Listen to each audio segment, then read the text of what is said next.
जय हिंद दोस्तों, स्वागत है मेरे चैनल में। मैं लोकेश सर। आज मैं आपको now the leaves are falling fast पे आधारित दूसरा वीडियो लेकर आया हूँ।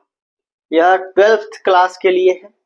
जो बच्चे 12th की तैयारी कर रहे हैं, बीए से भी मतलब बिहार बोर्ड से एग्जाम देने वाले हैं, उनके लिए यह वीडियो बहुत ही कारगर है।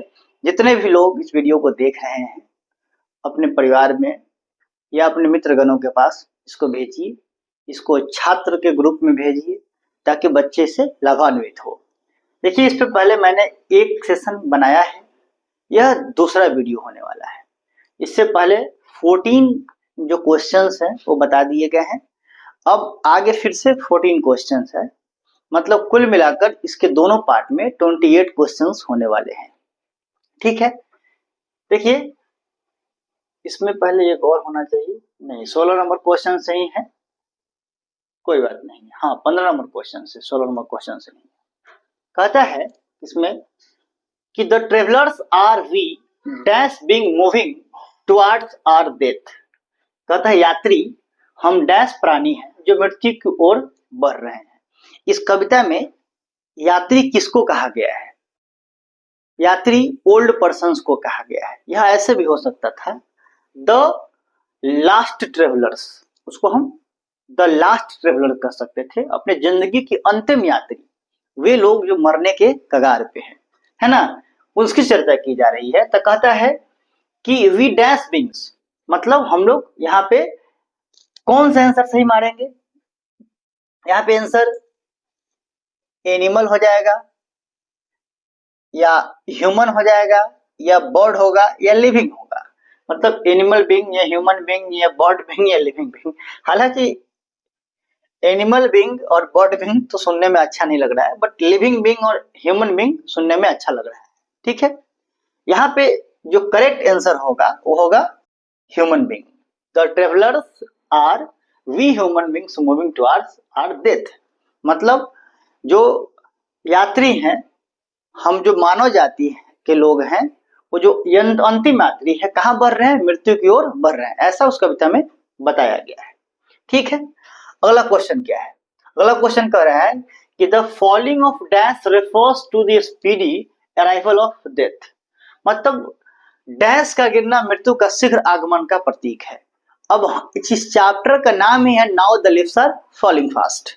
तो मतलब अब पत्ते तेजी से गिर रहे हैं, इसका ये हिंदी हुआ। लेकिन ये एक व्यंग है, इसीलिए इसको पत्ता से न जोड़कर आदमी से जोड़ा जा सकता है।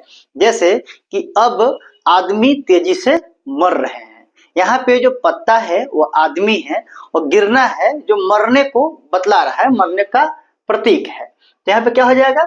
द फॉलिंग ऑफ लीव्स, ये नंबर ऑप्शन सही हो जाएगा। The falling of leaves refers to the speedy arrival of death. ठीक है, ये नंबर ऑप्शन सी हो जाएगा। 17 में कह रहे the dash has become dumb to see the leafless tree. उसमें बर्ड की चर्चा की गई है, नाइटिंगेल की चर्चा की गई है। इसमें आंसर कौन हो जाएगा कि the nightingale has become dumb to see the leafless tree. मतलब यहाँ पे हिंदी में नंगे पेड़ों को देखकर डैश मौन हो गया है। मतलब जो नाइटिंगेल है, बुलबुल है, वो मौन हो गया। नंगे पेड़ का मतलब कि लीफलेस ट्री, जिस पेड़ में कोई पत्ता नहीं हो उसे नंगा पेड़ ही कहा जाता है। तो सी नंबर ऑप्शन सही हो जाएगा। 18 में करेगा dash waterfall could bless the travellers passing through that way. आपको पहले बता दें कि मेरी जितनी भी वीडियोज होंगी वे दो भाषाओं में होंगी, अंग्रेजी में भी होंगी और हिंदी में भी होंगी। जितने भी मैंने नोट्स बनाए हैं वो इंग्लिश हिंदी दोनों में है। जिन विद्यार्थियों को चाहिए है ना, डिस्क्रिप्शन में नंबर दे दिया जाएगा, उस नंबर पर व्हाट्सएप करेंगे और आपको दोनों भाषाओं में फ्री में नोट्स अवेलेबल हो जाएगी। ठीक है, डैश झरना वहां से गुजरने वाले यात्रियों को आशीर्वाद दे सकता है। यानी उसमें चर्चा किया गया है red, white, blue and black. तो उसमें क्या कहेगा? व्हाइट वाटरफॉल की चर्चा है। तो ऑप्शन क्या हो जाएगा? बी नंबर सही हो जाएगा। अगला है कि tree shade there leaves in dash. पेड़ जो है अपने पत्ते डैश में गिराते हैं। किस में गिराते हैं? तो पतझड़, जिसमें पत्ता झरता है नहीं गिरता है, तो पतझड़ में गिराते हैं। बी नंबर ऑप्शन सही हो जाएगा। ठीक है, 21 में कह रहा है कि डैश पर्सन्स आर ट्रेवलर्स। मतलब dash persons are travellers, dash व्यक्ति यात्री हैं। तो यात्री किसको कहा गया है? जो अंतिम यात्रा पे है, मरने के कगार पे है, तो उसको कहा जाता है कि ओल्ड पर्सन्स आर ट्रेवलर्स। इस कविता में वैसे व्यक्ति की चर्चा की गई है जो बुजुर्ग व्यक्ति हैं, है ना, और वे अंतिम यात्री हैं और वो जी नहीं सकते हैं, इसीलिए उनको ओल्ड पर्सन्स कहा गया है। और वे लास्ट यात्री हैं, अब इस दुनिया में रहने वाले नहीं हैं, उन लोगों के लिए इस्तेमाल किया गया है। तो यहाँ पे old persons are travellers, now the leaves are falling fast में ओल्ड पर्सन की चर्चा की गई है। The leaves are falling dash, ये तो नॉर्मल सी बात है, चैप्टर का नाम है the leaves are falling fast, तो ये नंबर ऑप्शन क्या हो जाएगा? सही हो जाएगा, the leaves are falling fast. चलिए ये हो गया, आगे चलते हैं। 22 में कह रहा है कि W.H. Auden इस now the leaves are falling fast के राइटर हैं। W.H. Auden won Pulitzer prize in dash, वे पुलित्जर प्राइज कब जीते?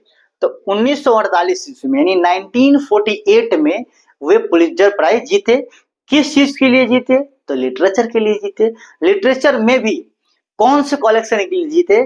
तो उसमें है ऑप्शन होगा, अगर आप पढ़ेंगे तो, या जो उसके जब किताब को पढ़ेंगे उसमें बताया गया है कि एक उनके कलेक्शन का नाम है the age of anxiety, the age of anxiety. उसके लिए उनको पुलित्जर प्राइज मिला था, है ना। कब मिला था? तो 1948 में, यानी 1948 में मिला था। ठीक है। 23 नंबर क्वेश्चन में कह रहा है कि for Auden poetry was dash, मतलब ऑर्डन के लिए पोएट्री क्या थी? तो उस जब राइटर के बारे में पढ़ेंगे तो उसमें लिखा गया है कि ऑर्डन के लिए, ऑर्डन साहब के लिए जो पोएट्री थी वो सीरियस गेम थी। सीरियस गेम मतलब एक गंभीर खेल, खेल का मतलब यहाँ पे चाइल्ड प्ले नहीं कर सकते, आसान गेम नहीं कर सकते हैं। मतलब वे जब पोएट्री को लिखते थे या पोएम्स को लिखते थे तो उसको मजाक मजाक में नहीं लिखते थे, उसको सीरियस मानते थे, क्योंकि उनको ये लगता था कि मेरा जो काम है वो बहुत सीरियसनेस के साथ होना चाहिए। इसलिए इसमें आंसर नंबर 1 जो है, ए जो है वो सही हो जाएगा। W.H. Auden was, W.H. Auden क्या थे? A poet, a critic, a verse dramatist. Poet का मतलब कवि, क्रिटिक का मतलब आलोचक, जो दूसरे के बारे में गलत या सही का बात करते हैं। वर्स ड्रामेटिस्ट का मतलब क्या होता है? वैसा ड्रामा जो कविता के फॉर्म में लिखा गया हो। और नैरेटिव ड्रामा का मतलब होता है वैसा ड्रामा जो कहानी के फॉर्म में लिखा गया हो, है ना। तो वे पोएट भी थे, क्रिटिक भी थे, वर्स ड्रामेटिस्ट भी थे। तो कुल मिलाकर जो आंसर सही होगा, डी नंबर ऑप्शन सही हो जाएगा, ऑल ऑफ दिस सही हो जाएगा। चलिए 25 में चलते हैं। Now the leaves are falling fast is a and dash. Now the leaves are falling fast क्या है? लिरिक है, ओड है, सोनेट है, इलेजी है। देखिए लिरिक का मतलब होता है गीत नुमा कविता, है ना। ओड का मतलब होता है एक प्रकार के भी एक गीत होता है। सोनेट का मतलब होता है कि वैसी कविता जो 14 लाइन की कविता, उसको हम सोनेट कहते हैं। इलेजी मतलब शोक गीत, वैसा गीत जिसमें दुख दर्द की बात की गई हो, उसको इलेजी कहते हैं। तो ये जो now the leaves are falling fast है वो एक लिरिक है ना। तो ऑप्शन नंबर ए क्या हो जाएगा? सही हो जाएगा। अगला क्वेश्चन है कि in the second line of the poem now the leaves are falling fast nurse stands for, उसमें चर्चा की गई है नर्स वर्ड का। यह नर्स वर्ड किसके लिए आया है? तो नर्स का मतलब जनरली हम लोग समझते हैं हॉस्पिटल में जो रोगियों का उपचार करती है, देखभाल करती है, उसको नर्स कहते हैं। लेकिन इस कविता में नर्स का मतलब है अ स्मॉल प्लांट, या सीधा ए प्लांट कह सकते हैं। प्लांट का मतलब होता है छोटा पौधा। तो ये नंबर ऑप्शन क्या हो जाएगा? सही हो जाएगा। 27 में कह रहा है कि in the poem now the leaves are falling fast whispering never stands for, उसमें एक विस्परिंग नेवर की चर्चा की गई है। यहाँ पे देख रहे होंगे विस्परिंग नेवर। विस्परिंग नेवर का मतलब होता है यमदूत। यमदूत का मतलब होता है कि इसमें कौन सा ऑप्शन सही होगा? एजेंट ऑफ लाइफ, यानी जीवन के दूत, या एजेंट ऑफ डेथ। यही से पता चलता है कि यमदूत क्या करते हैं? मृत्यु के दूत होते हैं, वे आपके प्राण हरते हैं। इसीलिए ऑप्शन नंबर बी ही सही हो जाएगा, एजेंट ऑफ डेथ, ये नंबर सही हो जाएगा। 28 में कहता है कि trolls mention in the poem, इस कविता में ट्रोल्स वर्ड का प्रयोग किया गया है ना। Now the leaves are falling fast, वहां तो क्लियर रहेगा ना एग्जाम में कि इस कविता में फलाने वर्ड का प्रयोग किया गया है, जिसका क्या मतलब होता है। Are mythological creatures. जो ट्रोल्स है वो कौन से माइथोलॉजिकल क्रिएचर है? माइथोलॉजिकल का मतलब होता है पौराणिक, है ना, पुराना, है ना। तो माइथोलॉजिकल क्रिएचर का मतलब पौराणिक जीव। तो उसमें एक स्कैंडेवियाई, मतलब इंग्लिश में बोल सकते हैं Scandinavian, Scandinavian, Scandinavian mythological creature था, उसमें चर्चा किया गया है ना। ट्रोल्स के बारे में चर्चा किया गया है, तो ऑप्शन नंबर ए क्या हो जाएगा? सही हो जाएगा। अब टोटल 28 क्वेश्चन है, दोनों भाग को आप देख सकते हैं, पिछले भाग को जाकर आप देख सकते हैं। अगर वीडियो अच्छा लगा हो तो प्लीज लाइक शेयर कमेंट जरूर करें। मैं फिर से बता दूं कि मेरी जो नोट्स होंगी वे दोनों नोट्स दोनों भाषाओं में होंगी, हिंदी में भी होंगी और अंग्रेजी में भी होंगी। तो आप लोगों को जिसको नोट्स चाहिए वो मुझे डायरेक्ट व्हाट्सएप करेंगे, मैं उनको पीडीएफ भेज दूंगा, पीडीएफ का लिंक भेज दूंगा या डायरेक्ट पीडीएफ भेज दूंगा, उसके कोई चार्जेस नहीं लगेंगे।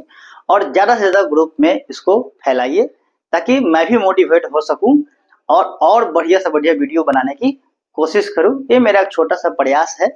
अगर आप लोग हेल्प करेंगे तो मेरा प्रयास और अच्छा रहेगा कि मैं आपके लिए अच्छे अच्छे वीडियो बनाऊं, मेरा अपना प्रयास रहेगा।